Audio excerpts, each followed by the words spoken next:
अस्सलाम वालेकुम बच्चों। आज मैं आपको बताऊंगी कि बाग़े फदक क्या था और ये रसूल अल्लाह सल्लल्लाहु अलैहि वसल्लम को कैसे मिला।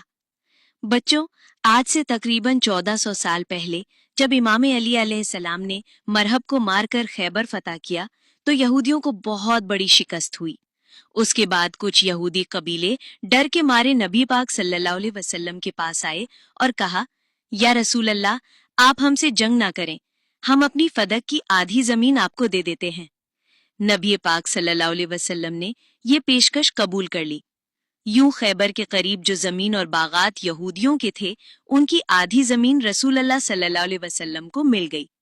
और बच्चों, ये जमीन मुसलमानों ने जंग से नहीं ली थी, बल्कि यहूदियों ने खुद रसूल अल्लाह सल्लल्लाहु अलैहि वसल्लम को दे दी थी। इसीलिए ये जमीन सिर्फ रसूल अल्लाह की मिल्कियत थी।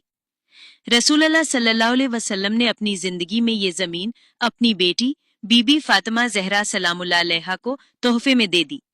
फिर बीबी जहरा ने जनाबी अली अलैहिस्सलाम से कहा कि वहां कुछ मुलाजिम रख दिए जाएं जो बाग की देखभाल करें। जब रसूल अल्लाह सल्लल्लाहु अलैहि वसल्लम का विसाल हुआ तो मौला अली अलैहिस्सलाम नबी पाक सल्लल्लाहु अलैहि वसल्लम का जनाजा पढ़ा रहे थे, लेकिन कुछ लोग जनाजा छोड़कर नया खलीफा बनाने में मसरूफ हो गए। और जब नया खलीफा बन गया तो उसने हुक्म दिया कि बागे फदक से बीबी के मुलाजिम निकाल दिए जाएं और वहां मेरे मुलाजिम रख दिए जाएं और वो उस पर कब्जा कर लें, ताकि उसकी आमदनी हुकूमत के पास और मेरे पास आए।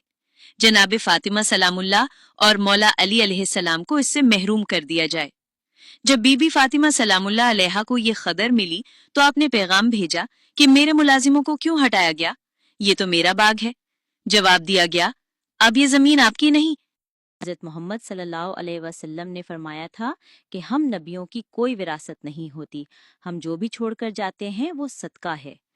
ये सुनकर बीबी ने बनी हाशिम की औरतों को जमा किया और फरमाया, मैं अपना हक लेने दरबार जाऊंगी।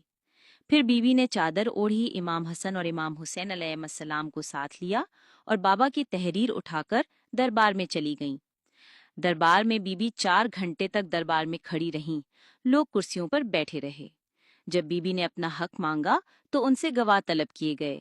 बीबी ने तहरीर भी दिखाई और गवाह भी पेश किए, लेकिन उन्होंने गवाहों को झुटला दिया और तहरीर फाड़कर जमीन पर फेंक दी। यूं बीबी फातिमा जहरा सलामुल्लाह अलैहा को उनका हक नहीं दिया गया।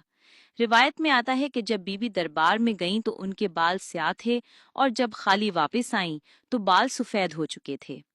बच्चों, हमेशा याद रखना कि बीबी फातिमा जहरा सलामुल्लाह अलैहा को उनका हक नहीं दिया गया, लेकिन उन्होंने हक और सच के लिए आवाज बुलंद